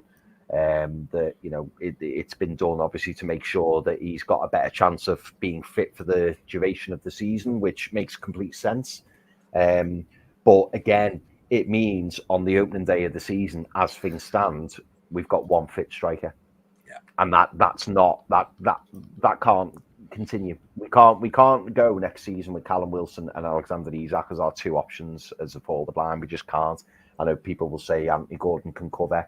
Maybe if we bring in a right winger who can also play through the middle, that's also an option. But if you were to say to me we could bring in someone like Oscar Bob with an option to sign on a permanent basis, who can play right wing and then spend 30-40 million on another striker, then yeah, I'd 1,000,000% I'd take that, because I want to make sure that we have enough options up front next season, because, like I say, if we just go in with Alexander Isak and Callum Wilson, that concerns me majorly. Even if we bring in an absolutely fantastic right winger, I'm still going to have those concerns or issues through the middle. Yeah, definitely. It's definitely the thing with Callum Wilson is definitely pushed us up the priority list with regards to a striker. For the points that you've made, like when I saw that link come out about Callum Wilson, because there was pictures of the training with the boys, and in fact, who put it out today? Jay Turner Cook, the young lad who's, I say he's young, I think he's in his early 20s now, who's been on a few loans, and I think he was with the boys training and played in Germany. He put his pictures out today, and he put the training pictures on, and Callum Wilson was training because they were in a duel together. So he had been training. So it's clearly an injury or something that's been picked up, whether it's a preventative injury or issue that he's having a procedure. I think, I can't remember where I heard it now. It might have been in the chat. Someone mentioned that he's having the procedure as a preventative method to avoid injuries. So whether it's something, because we have to remember the back is obviously connected to the hamstrings, which he has a lot of problems with. Is it something in his back that he's having a procedure with to stop those hamstring injuries? I'm just guessing here, but I'm looking at that situation. I'm thinking, as you said, Chris, we cannot go into another season with just Alexander Isak. We can't put that pressure on him. We know when he's got an adequate replacement and he's got to 70, 75 minutes, bagged 2 goals, we're winning 3-0, the game's done, bring him off, rest him. We don't need him. Bring the other guy on, like we do with Callum Wilson, that's hungry, that's determined to prove a point, to go out there and get himself a goal or 2. That's what we need. We can't keep asking him to go to the well 90 minutes week in, week out. We probably could this season because we're playing less games, but you want to protect your absolute top level players. Yeah, you do. That story seems mad. I was just reading it in the chat about. I'm just picking up a little bit of it, but it goes something like, your man James Bunce came in. He said that these injuries were related to his back after being there for a week, and then he's sent for an operation on his back. How would that not been put together before now in his career? How has someone not said this to him and made this suggestion? It seems a bit crazy. Well, you've got to then ask questions of the medical staff that have been monitoring him for so long that have not picked that up, or do you look at the fact that that's why we brought James Bunce in, because he is literally the top end of his game? And is it bringing that type of caliber of staff in that's helped him identify that could potentially mean that he's available for a lot of next season? I don't know. I don't know, but it could be one of either. But it'd be interesting to see how it comes out. Let's not forget, boys, there's still time for Callum Wilson to leave the club. He might not make it to Southampton, but that's not to say that he might not then be sold in the meantime to Saudi. And they might want assurances that he's going to be fully fit before or that he is fully fit from his recovery of his back injury, ready to make that move. But we still need a striker. So. Is that when they saw? I don't know whether you boys posted it in our chat or not. Is that when there was rumours of Callum Wilson's being spotted in Amsterdam? Is that where he's gone for his procedure? Apparently so. Apparently he was seen at an airport near Amsterdam wherever he was travelling to. And there was rumours that could be him leaving, but then it came out quite quickly afterwards that he'd been sent home basically to get his surgery or procedure, whatever you want to call it, done. So it's an interesting one, but let's see how that plays out, and let's see what comes of it. But again, a striker definitely is a position that needs to now be filled.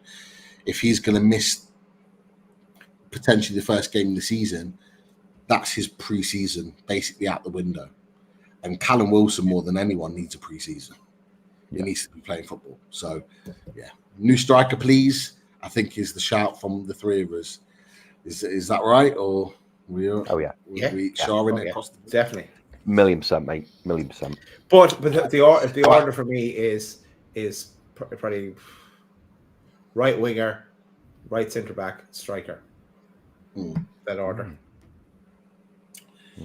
Would you say centre back more than a striker? I'm just throwing it out there. Well, I suppose with the injury to Wilson now, but it also depends if that the right winger we bring in could potentially be able to play up front as well. You want an out right winger though. That's their main role.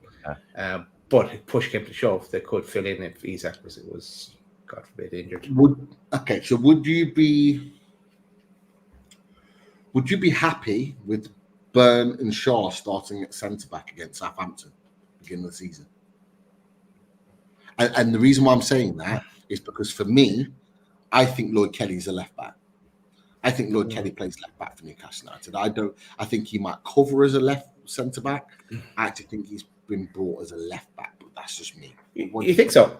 I think Lloyd Kelly has to earn his spot. He'd get his chance in pre-season. I think Byrne was outstanding at the end of last season in the centre back role. So I'd go Hall, Byrne, Shar, and Tino as things stand. But if we bring in that big centre back, they might jostle someone out of there. And I think it's Hall, and Eddie also said it because I wrote it down as well. That Hall has started really well in pre-season as well. So and Hall had an interview as well. And actually, I think I have a picture of it here. He gave. He says he wasn't at the level when he first joined, and then that links back to what he said towards the end of the season as well. So I think Hall is he's looking for that left back spot. Interesting. I think there's a number of questions that we need to fly through. Yeah, let's try. Love the questions, man. Yeah. Yeah, this will be an easy one. Let's talk a Poch as well. Did you see that? Talk a Poch. If Eddie was to move, that he could link in. He's the easy one to add in there as well. I haven't previously worked with Paul Mitchell, but I think that's for another day. Talk about that. We have it here. Already talked about the alternative. Are you surprised that that's already come out? No. It's because they've jumped out, and also people also mentioned in the chat, things have kind of gone a bit quieter on names linked now. Is there more of a closed shop with Newcastle, and there's not as many leaks? So the running story now is England, Eddie Howe, Newcastle's replacement. It's an easy one stories to put out. If you ask me, you could put another article out about someone else tomorrow if you wanted to. So another name into the Newcastle manager's position, which isn't vacant and which won't be vacated anytime soon, in my opinion. Right. Yeah, let's go to another. Actually, Toon Talk. You mentioned go follow Toon Talk on Twitter. He puts out a lot of good stuff, like information about what links as well. So go follow Toon Talk on Twitter. But yeah, did you see about the supposed away kit in New York? He asked the question: what's your take Adidas in New York selling the away kit before release? PR stunt or mistake? I've not even seen that. I mean, I'll be honest. I doubt it would be a PR stunt. It would strike me probably as a mistake.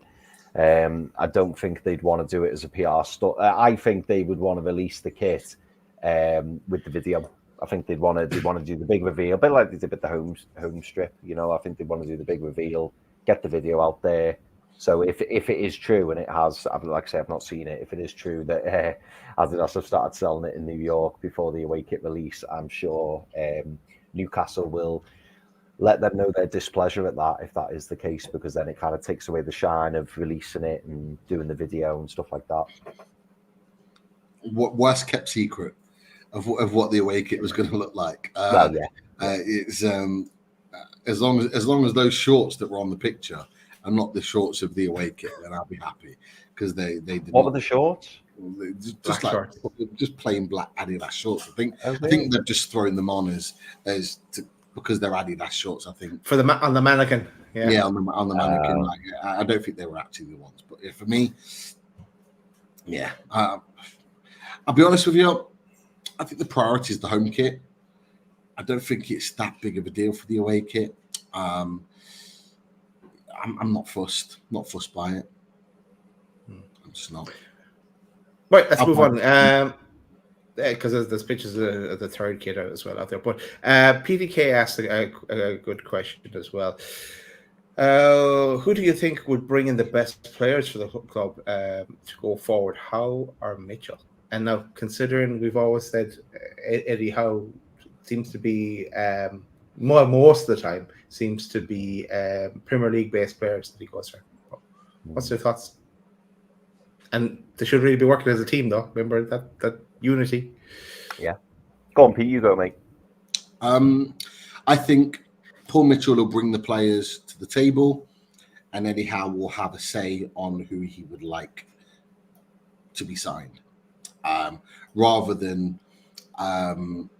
Howe gets full write-off and sign-off on a player. I think there'll be some players that he'll say, right, it may well be a right winger, for example. Eddie Howe might say, I really need this right winger. Like, I want this right winger to come to the club. So can you get me this right winger? But it might be that a centre back or an alternative right back, if Trippier leaves, might then be made by Paul Mitchell to say, I've seen this guy, I think he's perfect for you. We're going to get him and bring him in for you to work with. I don't think he'll have say on every transfer, but there'll be some that they will have conversations on, particularly the big ones. Okay. I like this one from Craig Lee. Does James Bunce coming in mean we need to look at Neto? Now, Craig, do you think that James Bunce is Mr. Miyagi? But you never know. If he can work miracles, then Neto would be a great signing, but debatable. What do you think, Vance? Go on, Chris. Possibly, yeah. Unless, as you say, he's trying to test them, and it's just one big test, and they're like, "Hey, James, look at this player we're bringing in. He's got like one of the worst injury records going. Work your magic."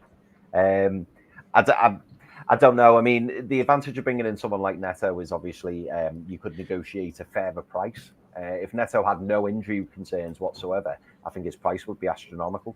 The fact that you have those injury concerns, that would certainly help with negotiations, I would say. Would I feel more confident bringing someone like Neto in, having someone like Bunce in charge? I suppose it's yet to be seen. I might be able to answer that at the end of next season when we have no injuries, and I'll go James Bunce is an absolute miracle worker. But until I see the proof in the pudding, James Bunce has been here like a week and Callum Wilson's injured. Not like that's James Bunce, by the way.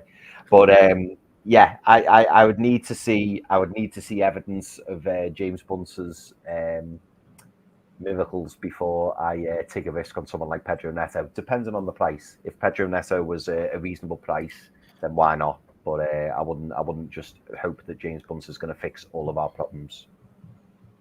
And all Neto's problems. And all Neto's problems.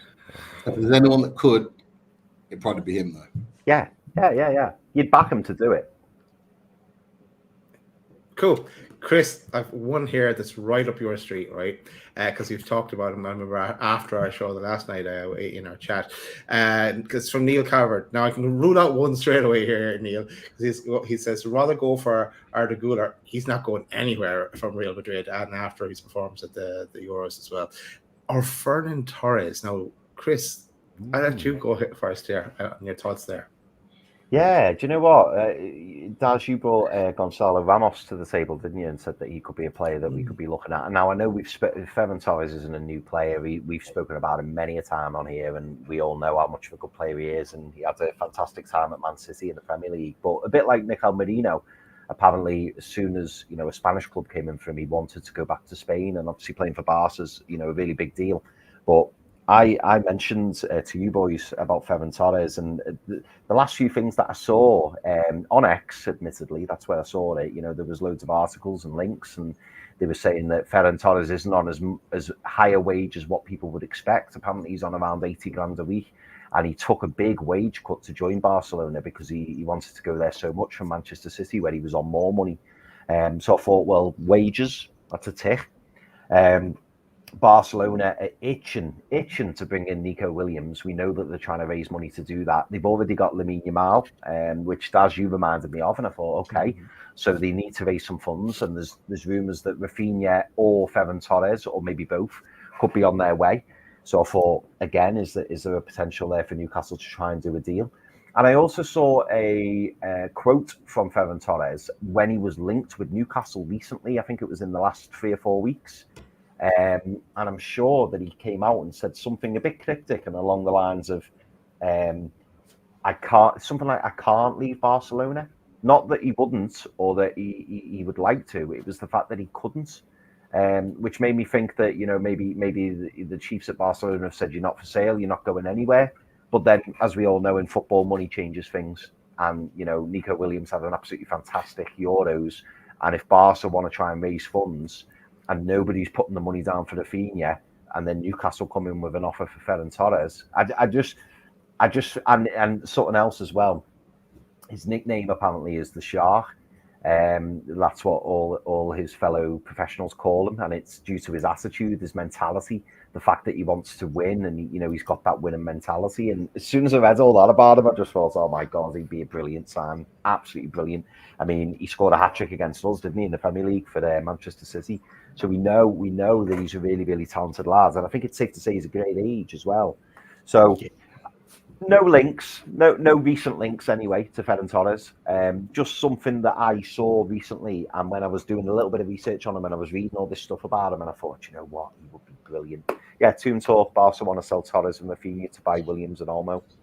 Like, I think if Newcastle put the money on the table, and this is the advantage of bringing in someone like Paul Mitchell, because he will know this, he will have those conversations, he'll have those contacts. So for me, and this isn't to tell anyone anything that they don't already know, or to try and raise anyone's hopes, but I think Ferran Torres could be an interesting one. I think he's one to keep an eye on, purely because I think there's a possibility that he could move on, and I just hope that we are interested in him. I'm not saying we are, but I hope we are.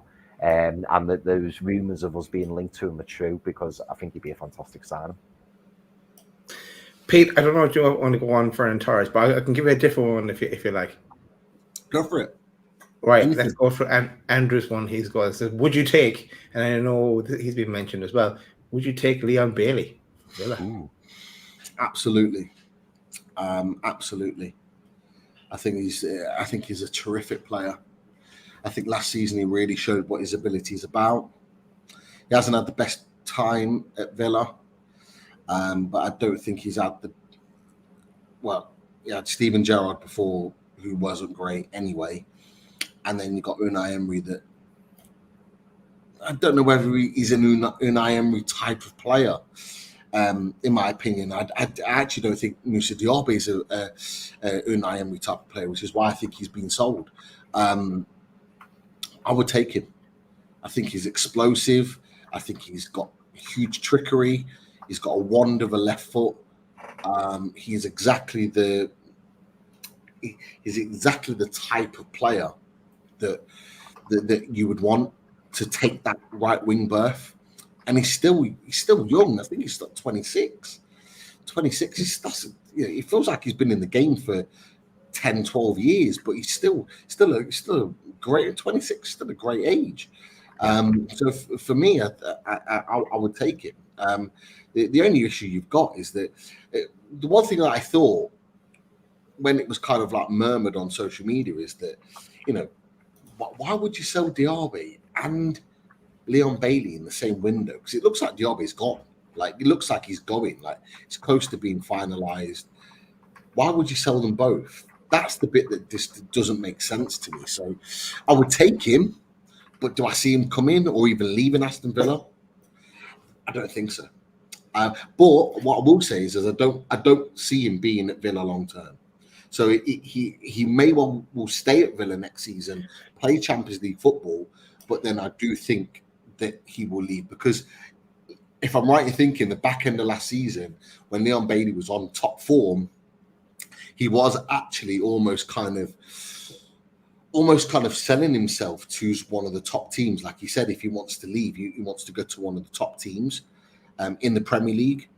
Now, what he meant by that is playing sort of Champions League football at the top level. Now, we can't offer that at the moment. So that's another sticking point there to kind of throw out there. But if we could get him, I would take him for sure. But yeah, I don't see it personally. I don't. That's Liam Bailey, brother to Graham, who also thinks he's better than Joe Linton. Answering Aaron's question here, this guy Rooney Badiji was my number one choice for right winger, but ACL injury in May, out for 9 to 12 months, so that's why no one's talking about him. He has to get himself back, which is a pity. He falls in the Huysen bracket as well, though, doesn't he? Like, I think he's top prospect. But again, having to acclimatise to a new country, very young lad, very, very talented. But is he the first choice right winger who will produce the numbers and get you the goals and the assists? That's another thing. But if you could bring in someone like Rooney Badji, if you could bring him in, on like a loan with an option or something like that, and try him out for the year if he was fit, he would be really, really good. So I agree, he would be a good sign. Also falls into the James Bunce category of miracle worker. Can he make him come back any sooner? And while he's at it, Mike's suggestion should go after Ferguson. Can he sort out Evan Ferguson as well? Then he's worth his weight in gold. Then if we got in Ferguson and sorted him out. The price would come down for Evan Ferguson, wouldn't it? Because he didn't set the. Yeah. It's a big season for him. Yeah, it is. It's a big season for Evan Ferguson. He missed pretty much all of last season with injuries. Now, if he goes on and continues to be injured next season, that price of this Man United price striker at 60, 70 million is completely out of the water, because he hasn't backed it up. It was all potential with Evan Ferguson, all potential. And he hasn't backed it up because he's been injured. He hasn't played. When he gets back on the pitch next season, if he doesn't start putting the ball in the net and playing regularly for Brighton, his stock massively drops. Yeah. And that's when he's not part of our conversation. He just isn't. Not at that point. No. Few from Michael Palmer here. First of all, Michael, you need a vacation, man. You haven't been on a vacation for 12 years. You need a vacation. Chris, sort that out. Get the next prize. We have to get Michael with a loaded vacation. We'll sort that out. Also agree with you what Michael's saying here on Jordan and Liam. Go check out that show with Jordan and Liam and the Geordie Journos. Insight into that we spoke about a few times already on this show. But let's take a question from Michael, and it's a hypothetical one. With De Bruyne on his way to Saudi, change maybe just before the start of the show, or the agreement anyway, could still happen, but it's not set in stone or anything yet. Links are starting to surface about Bruno to Man City, as we've mentioned as well. Do you think the board would welcome a bid of around 100 million for Bruno? I think the board would have welcomed a bid of 100 million for Bruno when he had his release clause, because I think that would have meant that Elliot Anderson wouldn't have left the club, and we'd probably have Yankuba Minteh right now. Now, I don't think they'd welcome it at all. I don't actually think they'd entertain it, because, given how quiet the transfer window has been so far, imagine if we sold Bruno next week. I think everyone would go into meltdown. Bruno's a huge part of the club, particularly for this season. I think Pete said it a few weeks back that this could, depending on how the season ends up, this could be Bruno's last season at Newcastle. And that's not to put the scaremongers on or anything like that, but we've got to perform. We've got to at least secure European football next season. Some may say at least Europa League, some may say at least Champions League. And if we don't, I do think Bruno will be gone. So it's a massive season coming up. So right now, I don't think Newcastle will entertain bids for Bruno. I think he is integral to this upcoming season. How about you, Pete? You worried about Bruno going to City for 100 million, or the board accepting a £100 million bid? No, I'm not. And it's what I told the Man City fan that I had a conversation with on Potter's channel a few weeks ago, is that to Newcastle United, Bruno Guimaraes is worth more than 100 million. Now, people might not say that's his value, but he's worth more than that to us. Particularly if you add in what you've just said with regards to the fact of the type of summer that we've had, the fact that we haven't really signed a marquee signing yet, then to lose Bruno Guimaraes is unthinkable. It's unthinkable going into a season that what's less than a month away. Yeah. Bruno Guimaraes cannot leave this team, cannot leave Newcastle United this season. He cannot. So for me, I think that would be a horrible decision to make. So for me, no, I don't see it. Man City would have to pay, in my opinion, they would have to pay more than 100 million. And I don't think Man City want to pay 100 million, because if they did, they'd have paid it already. Cool. Right, maybe I'll start wrapping up on the questions, because we just maybe some positive comments. One from PDK goes, "No one is bigger than the club." Fact, as Rafa would say. Also, Kevin Martins, and just the last bit here, he goes, "Judge things when the window is closed." Like all this negativity, all the talk and twists and turns. Yeah, let's see where we are come the end of the window and who we've brought in and where do we think we can go. Let's see. Chiesa still hasn't gone away. It's still rummed away in the background. And someone said in the chat as well, he got married today. So, and as did Maramashvili, our old flame. Maramashvili got married recently as well. I saw a picture of that popping up. And doesn't that prove the point as well, Dad? Sorry to interrupt you, but doesn't that prove the point that, you know, we sometimes forget as fans that players have lives as well? You know, like when there's downtime during the season, things happen, and obviously, you know, we've had the Euros. The players are entitled to a little bit of a break, so it's not always the fact that, you know, there hasn't been any news, there hasn't been any signings. Like let's use Chiesa as an example. You know, oh, Newcastle want to sign you, you want you to come for talks and all that, and he's gone, "Well, tell you what, let me just get married because my wife will kill me if I start coming to Newcastle a few days before the wedding," and stuff like that. You know, so you've got to factor in as well that you know, this is real life. And, you know, players deserve breaks. Players have plans. They've got holidays booked and stuff like that. And this is why, unfortunately, you know, you can't bring in players as quickly as I'm sure Eddie Howe and the club and us fans want to. There will be obstacles and things in the way, which prevent that from happening. So hopefully that brings a bit of positivity. All right, we'll wrap it up with this one from Great Age, aka Mike Gent. He says, "Playing devil's advocate." Chris normally does that here, but do you think Eddie is now realizing how big the Newcastle job is with expectations and the press? It seems a million miles away from Bournemouth or Burnley, i.e. being the manager. I think he's realised that in the 2.5 years he's been at Newcastle. This will be in the most challenging period of his, like in terms of top level management, because it would have been challenging for him with Bournemouth bringing them through the leagues. That would have been a challenge in itself, but challenge at the top end of football in this country, this has probably been the most challenging for him, because of the expectation that's laid upon his team. If Bournemouth don't win one week, then that's okay, because they're not expected to win every week. Whereas at Newcastle United, you are expected to win every week, and you're expected to win well, and you're expected to sign top players, and you're expected to ensure that your team is performing at the level every week. And so, yeah, he's definitely realising how big the Newcastle United job is. But he would have had an idea about this when he took the role. If he wants to be a top manager, this is what he's got to be used to. He's got to get used to it. Yeah, boys. sorry, go on, Dal. Sorry. No, No, I was just going to say I agree entirely with what Pete said. I think Eddie Howe will have realised as soon as he stepped foot through the door. Let's not forget, it was probably one of the most difficult managerial jobs when he took over, because obviously Steve Bruce was sacked.